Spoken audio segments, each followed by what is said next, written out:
Hello दोस्तों, study at home में एक बार फिर से आपका नए प्रश्नों के साथ स्वागत है। दोस्तों, ये वो प्रश्न हैं जो परीक्षा में बार बार पूछे जा रहे हैं और परीक्षा में आगे आने की संभावना भी है। तो दोस्तों, बड़े महत्वपूर्ण प्रश्न हैं और आपको इनको बढ़िया तरीके से तैयार करना है। देखिएगा दोस्तों, पहला प्रश्न है, बौद्ध युगीन कलाओं का प्रमाणिक एवं विस्तृत इतिहास मिलता है। यानी महात्मा गौतम बुद्ध युगीन जो कलाएँ हैं उनका प्रमाणिक एवं विस्तृत इतिहास कौन से ग्रंथ में मिलता है। प्रश्न इस प्रकार है।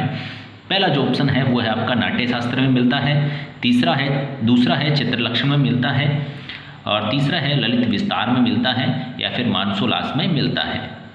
तो देखिएगा दोस्तों, हमारा जो राइट आंसर है वो है चित्रलक्षण। तो आपका ऑप्शन नंबर दूसरा है वो सही हो जाएगा। बौद्ध युगीन कलाओं का प्रमाणिक के विस्तृत इतिहास है वो चित्रलक्षण में मिलता है।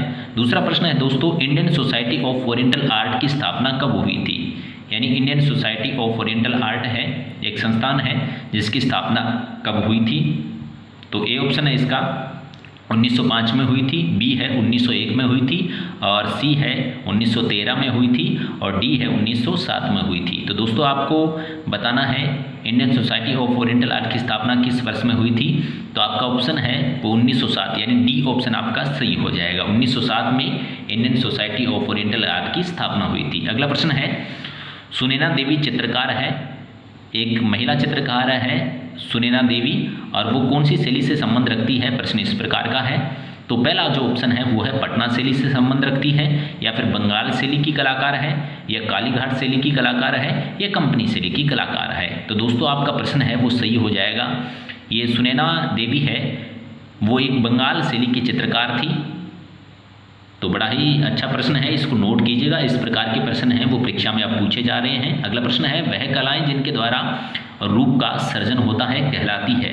यानी ऐसी कौन सी कलाएं हैं जिनके द्वारा रूप का सर्जन होता है और निम्न में से वो कला क्या कहलाती है। तो पहला ऑप्शन है व्यावसायिक कला कहलाती है, दूसरा है अमूर्त कला कहलाती है, तीसरा है ललित कलाएं कहलाती है और चौथा है प्लास्टिक आर्ट कहलाती है।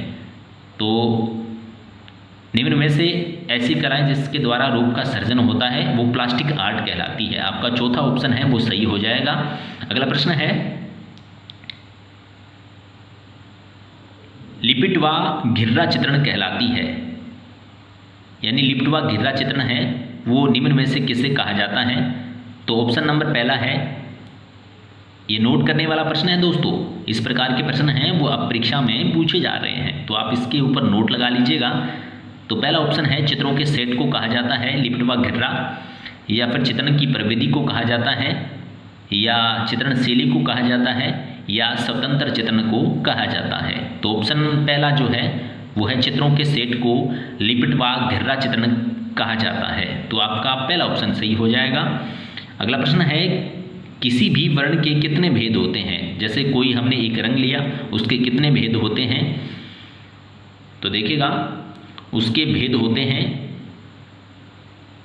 2 होते हैं या 3 होते हैं या फिर 6 होते हैं या 4 होते हैं। तो किसी भी वर्ण के भेद हैं वो होते हैं 3। आपका बी ऑप्शन सही हो जाएगा।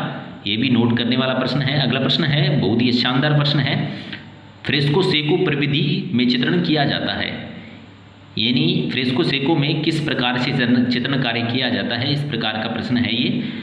तो पहला ऑप्शन है भित्ति के अंतिम गीली सतह पर किया जाता है, दूसरा है भित्ति के अंतिम सूखी सतह पर किया जाता है और तीसरा है अन्य विकल्पों में से कोई नहीं, चौथा है भित्ति की आंशिक नम सतह पर चित्रण कार्य किया जाता है। तो दोस्तों, मैं आपको सही आंसर इसका बता देता हूँ। इसका सही आंसर है फ्रेस्को सेको प्रविधि में चित्रण है वो भित्ति के अंतिम सूखी सतह पर किया जाता है। अगला प्रश्न है, शानदार प्रश्न है, इसे भी आप नोट में लगा लीजिएगा। प्रश्न है, M F. Husain is related to. यानी एम.एफ. हुसैन है वो कौन से कला समूह से संबंध रखते थे। तो देखिएगा, पहला ऑप्शन है प्रोग्रेसिव आर्टिस्ट ग्रुप, दूसरा है कलकत्ता ग्रुप और तीसरा है चोलमंडल और चौथा है मुंबई ग्रुप।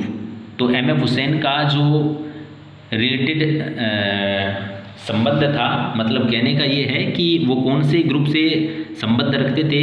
तो कौन से ग्रुप में शामिल हुए थे एम.एफ. हुसैन, यानी चित्रकार मकबूल फिदा हुसैन इनका पूरा नाम था। तो देखिएगा, जिन्होंने मुंबई में छोटी सी अवस्था में पोस्टर रंगने का कार्य किया था और पोस्टर की वजह से फेमस हुए थे। और घोड़ों का चित्रकार भी इन्हें कहा जाता है, घोड़े बनाने में माहिर कलाकार थे ये। तो देखिएगा ये प्रोग्रेसिव आर्टिस्ट ग्रुप मुंबई से जुड़ गए थे, MF हुसैन। अगला प्रश्न है, शानदार प्रश्न था ये, इसे नोट कर लीजिएगा। अगला प्रश्न है, यक्षिणी की पत्थर से बनी, यानी यक्ष और यक्षिणी की पत्थर से बनी मूर्ति को रिजर्व बैंक ऑफ इंडिया नई दिल्ली में रखा है, किसने बनाया है? यानी ये मूर्तिकार पूछ रहा है कि रिजर्व बैंक ऑफ इंडिया में एक मूर्ति रखी गई है जिसे कहा जाता है यक्षिणी की पत्थर की मूर्ति, और इसे किस कलाकार के द्वारा बनाया गया है? निम्न में से आपको ये बताना है। तो रामकिंकर बेज के द्वारा बनाया गया है, या अमरनाथ सहगल के द्वारा, या फिर देवी प्रसाद राय चौधरी के द्वारा बनाया गया है, या धनराज भगत के द्वारा बनाया गया है? तो दोस्तों आपका आंसर है वो सही हो जाएगा, रामकिंकर बेज के द्वारा यक्षिणी की मूर्ति बनाई गई है, और आज ये मूर्ति है वो रिजर्व बैंक ऑफ इंडिया नई दिल्ली में रखी गई है। अगला प्रश्न है, जो रेखा अपनी दिशा में बार बार बदलती है कहलाती है, यानी ऐसी कौन सी रेखा है जो अपनी दिशा बार बार बदलती है? तो देखिएगा पहला ऑप्शन है लयात्मक रेखा अपनी दिशा है वो बार बार बदलती है, या फिर वक्र रेखा अपनी दिशा बार बार बदलती है, या चक्राकार रेखा बदलती है, या फिर सीधी रेखा अपनी दिशा बार बार बदलती है। तो देखिएगा आपका ऑप्शन है वो सही हो जाएगा, वक्र रेखा है वो अपनी दिशा है वो बार बार बदलती रहती है, तो आपका ऑप्शन सही रहेगा वक्र रेखा। तो दोस्तों इस प्रकार से हमारे चैनल स्टडी आर्ट सॉन्ग पे आपको बहुत ही शानदार प्रश्न करवाए जा रहे हैं जो परीक्षा में बड़े महत्वपूर्ण साबित होंगे, और इस प्रकार के प्रश्न हैं वो परीक्षा में आप पूछे जा रहे हैं।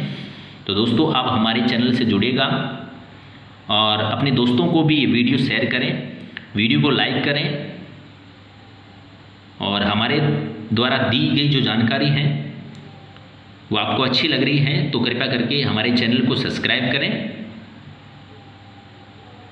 बढ़िया तरीके से तैयारी करें ताकि आपका सिलेक्शन है वो शानदार तरीके से हो जाए।